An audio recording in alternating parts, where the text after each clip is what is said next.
Hello students, my name is Miss Neetu Singh and today we are going to do the format of report writing.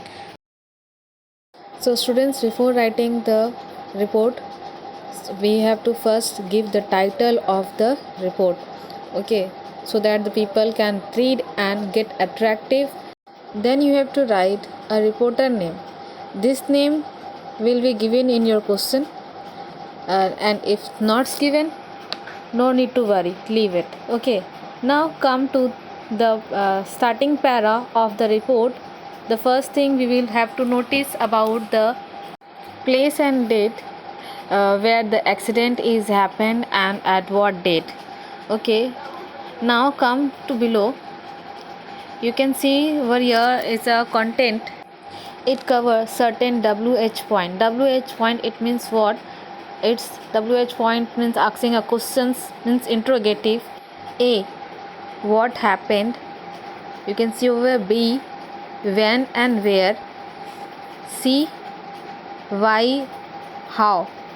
And the D is what, where, the consequence. Consequence means over here students is a result. What is the result of the report? क्या problem जो हुआ था वहाँ पर उसका solution क्या निकला. Now you can see over here the expression. Expression कैसा रिपोर्ट होना चाहिए, अगर वो पढ़ेंगे तो उनको अच्छा लगेगा कि नहीं लगेगा, तो वो एक्सप्रेशन उस रिपोर्ट में होना चाहिए. So you have to follow this things. You can see over here A, grammatical accuracy and spelling.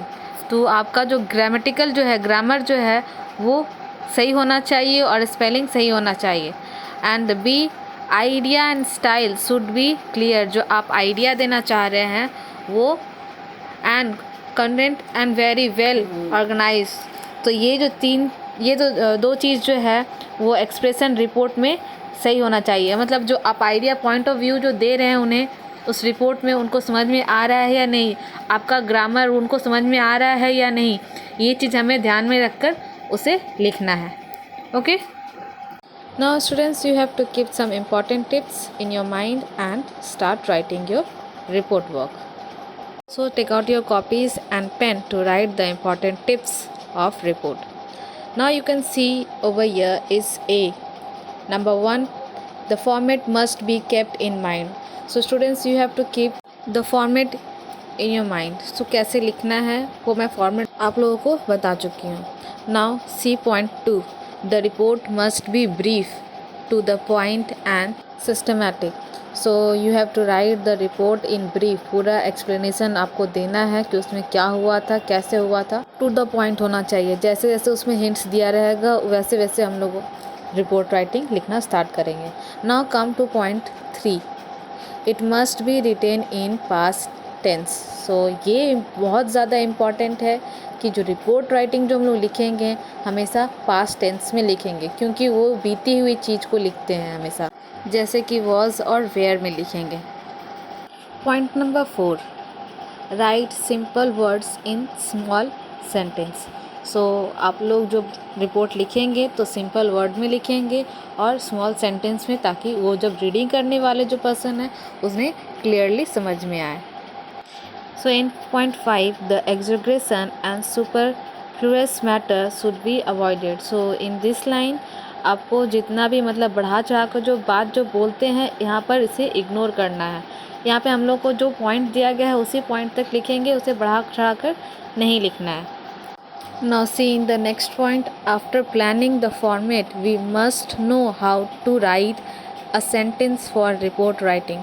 तो हम लोग जो अगर रिपोर्ट राइटिंग का जो फॉर्मेट जो है वो हम लोग अगर रेडी कर ले रहे हैं अपने माइंड में, तो हम लोग कैसे लिखना है कॉपी पे ये हमें ध्यान देकर एक पूरा सिंपल सेंटेंस बनाएंगे और उसको फिर लिखेंगे.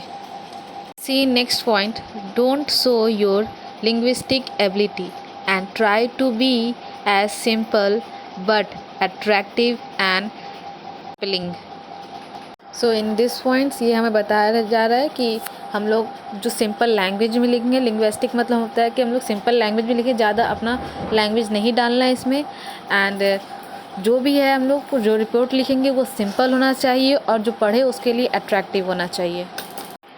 Now, the first sentence of your report should suggest what the paragraph contain. तो इस लाइन में बताया गया है कि जो रिपोर्ट का जो फर्स्ट सेंटेंस जो है वो आपको सजेस्ट कर दिया जाएगा, मतलब रिपोर्ट में एग्जाम्पल जो आपको मिलेगा क्वेश्चंस उसमें बता दिया जाएगा कि स्टार्ट कैसे करना है और उससे आपको पैराग्राफ कैसे बनाना है वो आप पे डिपेंड है। Now the next point, remaining sentence elaborate the subject idea. तो बाकी का जो सेंटेंस जो रहेगा जो आप लिखेंगे वो सब्जेक्ट आइडिया को पूरी तरीके से बता दिया जाएगा। इलेबोरेट मतलब क्या होता है, पूरा डिस्क्राइब करके बता दिया जाएगा। Okay, now the last one, in the final sentence give the statement of an important consequence of the topic। तो जो टॉपिक आप लोगों को दिया गया है लिखने के लिए उसका कंक्लूज़न देना है, कंक्लूज़न देना है, पूरा बताना है कि एट द एंड क्या हुआ था उस इंसिडेंट का। सो स्टूडेंट्स, ये सारे जितने पॉइंट्स मैं आज दी हूँ ये अपने माइंड में सेट कर लीजिए। ये फॉर्मेट है रिपोर्ट लिखने का, इसी हिसाब से आप लोगों को रिपोर्ट लिखना है और समझ लीजिएगा कि हमेशा जब रिपोर्ट लिखते हैं तो पास्ट टेंस में ही लिखते हैं। ओके स्टूडेंट्स, सो आज के लिए इतना ही। Stay home and be safe.